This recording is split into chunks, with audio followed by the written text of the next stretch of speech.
આજે તો ઘરમાં એટલી સરસ સુગંધ આવી રહી છે કે પાડોશી પણ પૂછે છે કે હાર્દિનીબેન તમે શું બનાવ્યું? તો મેં બી કહી દીધું મેં આજે રાજસ્થાનની ફેમસ પ્યાસ કચોરી બનાવી છે. પરફેક્ટ ફૂલેલી, અંદરથી ટેમ્પટિંગ સ્ટફિંગ અને બહારથી એકદમ ફરસી. તો યસ મિત્રો, વેલકમ ટુ માય ચેનલ. તમારે બી હવે રાજસ્થાન જવાની જરૂર નથી કચોરી માટે. આપણે રાજસ્થાન જેવી જ કચોરી ઘરે બનાવવાના છે.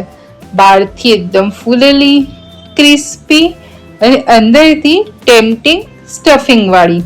તો ચલો ફ્રેન્ડ્સ, હું તમને બતાવી દઉં કે રાજસ્થાનની ફેમસ કચોરી ઘરે કેવી રીતે બનશે. તો ફ્રેન્ડ્સ, એના માટે આપણે એક મિક્સર જાર લેવાનું છે અને એક મિક્સર જારમાં નાનો ટુકડો આદુનો લઈશું. 7 થી 8 કળી લસણ લેવાની છે અને અત્યારે મેં કાશ્મીરી મરચું લીધું છે 3 ચમચી જેટલું.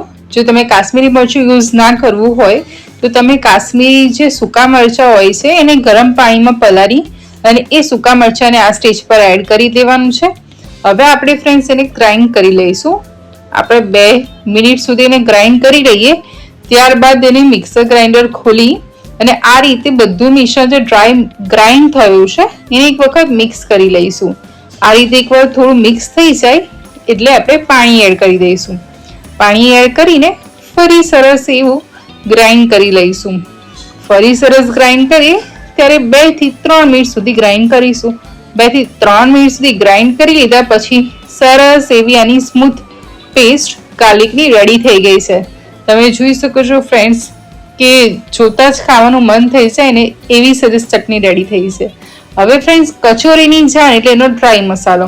એના માટે આપણે અડધી ચમચી ધાણા, 5 ચમચી મરી અને 1 ચમચી વરિયાળી લીધી છે. એને આ રીતે ખલબત્તામાં લઈને અધકચરી વાટી દેવાની છે. આપણે એને પૂરેપૂરો ફાઇન પાવડર નથી કરવાનો, આ રીતે એને અધકચરું વાટી લેવાનું છે. એટલે જ આપણે મિક્સર ગ્રાઇન્ડરનો યુઝ નથી કરવાનો. હવે આપણે એક પેનમાં 3 થી 4 ચમચી જેટલું તેલ લઈશું અને તેલમાં આપણે જે અધકચરો વાટ્યો એ મસાલો એડ કરી દઈશું. હવે મસાલાને સરસ આપણે 1 થી 2 મિનિટ સુધી એની અરોમા આવે ત્યાં સુધી શેકવાનો છે. ફ્રેન્ડ્સ, જો તમારે આ સ્ટેજને ફાસ્ટ કરવો હોય તો આપણે જે મસાલા લીધા છે ધાણા, મરી, એને તમે પહેલા ડ્રાય રોસ્ટ કરી દો, ધેન વાટો તો તમારો આ સ્ટેજ સ્કીપ થઈ જશે. હવે આપણે એમાં આપણી જે ગાર્લિક ચટણી બનાવી હતી એ એડ કરી દેવાની છે અને ચટણીને આપણે 2 થી 3 મિનિટ સુધી સરસ એવી તેલમાં સાતળવાની છે કે જેથી એનું પાણી બળી જાય અને એનું ઓઇલ રિલીઝ થઈ જાય ત્યાં સુધી આપણે એને સરસ એવી સાતળીશું. હવે આપણે એમાં સ્વાદ પ્રમાણે મીઠું એડ કરી દેવાનું છે અને અગેન બધું સરસ મિક્સ કરી લઈશું.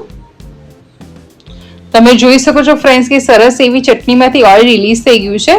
એટલે ઓઇલ રિલીઝ થઈ જાય એટલે આપણે બાફેલા 3 નંગ બટાકા લીધા છે એડ કરી દેવાના છે અને હવે આપણે મેશરના મદદથી સરસ એવા બટાકાને આપણે મેશ કરી લઈશું. એકદમ સ્મૂથ રહે એવા મેશ કરવાના છે. પીસીસ ના રહી જાય બટાકાના એ વાતનો ખ્યાલ રાખીશું આપણે ફ્રેન્ડ્સ. આ રીતે સરસ એવું બધું મેશ કરી લઈએ.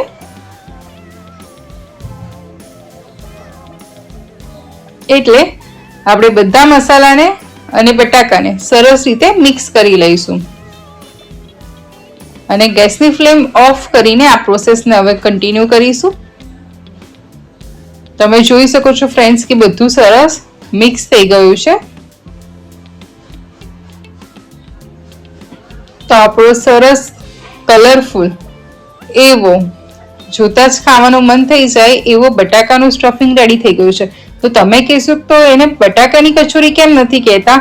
ફ્રેન્ડ્સ, એટલે નથી કહેતા કારણ કે પ્યાઝની કચોરીમાં ભરપૂર માત્રામાં આ રીતે સમાયેલી ડુંગળી એડ કરવાની હોય છે. એટલે આપણે એમાં એક મોટો બાઉલ સમાયેલી ડુંગળી એડ કરી અને બધી વસ્તુને બરાબર મિક્સ કરી લઈશું. તમે જોઈ શકો છો ફ્રેન્ડ્સ કે હું બધી વસ્તુ સરસ મિક્સ કરી લીધી. તો આપણો રાજસ્થાની ફેમસ કચોરી પ્યાઝ કચોરીનું સ્ટફિંગ રેડી થઈ ગયું છે ને સરસ. તો ફ્રેન્ડ્સ, હવે આ આપણા સ્ટફિંગને ઠંડુ થવા દઈશું આ ઠંડુ થાય ત્યાં સુધી આપણે કચોરી માટે ડો રેડી કરવાનો છે. એના માટે આપણે 1 કપ જેટલો મેદો લેવાનો છે.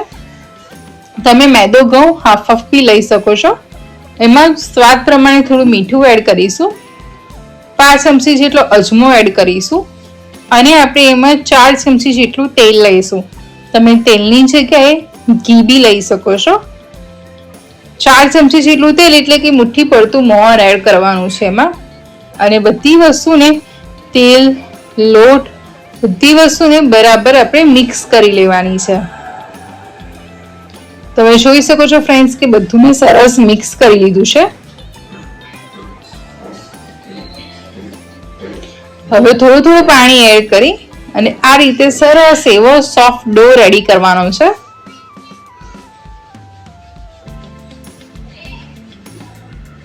આપણે એટલા માટે સરસ સોફ્ટ ડો રેડી કરવાનો છે કે આપણી કચોરીનું જે સ્ટફિંગ છે, જો તમે બહુ કાઠો લોટ બાંધી દેશો ને એની સ્ટફિંગ કરશો કચોરીમાં તો તમારે ફાટી જશે કચોરી. જો તમે થોડો સોફ્ટ ડો રાખશો તો તમે કચોરીને વ્યવસ્થિત શેપ બી આપી શકશો અને કચોરી તમારી શેપ આપતી વખતે ફાટી ના જાય.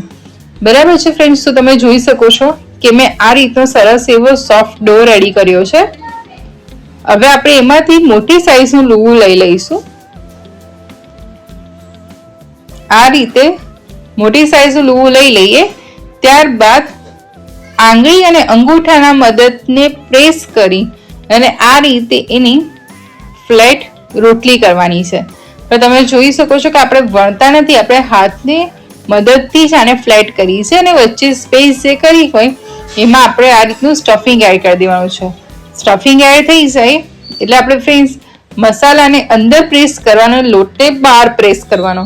એ રીતે કરતા જઈશું તો લોટ આ રીતે ભેગો થઈ જશે અને લોટ ભેગો થઈ જાય એટલે આ રીતે એને બધા લોટને સ્ટીક કરી દેવાની, બધી બોર્ડરને સ્ટીક કરી દેવાની અને ત્યારબાદ એને આ રીતે હાથની મદદથી ફ્લેટ કરી દેવાની. આપણે એ વાતનો ખ્યાલ રાખીશું કે એની જે આઉટર બોર્ડર છે કચોરીને એને ફ્લેટ નહીં કરીએ.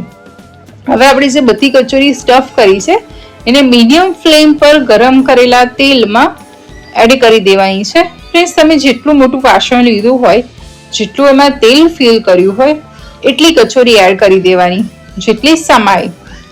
તમે જો એક એક કચોરી તળવા જશો તમારું પરફેક્ટ ટેક્સચર નહીં મળે. એટલે આ રીતે ક્વોન્ટિટીમાં કચોરી એડ કરી દેવાની છે.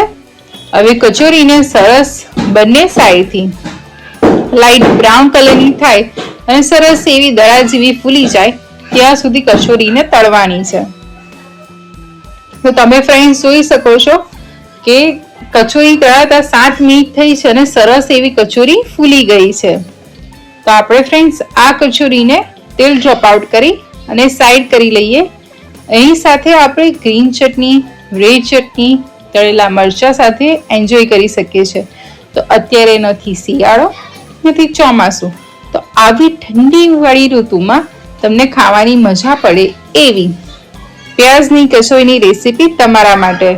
તો ઘરે બી બનાવો તમે આ રેસીપી અને કેવી બની મને કોમેન્ટમાં જણાવજો.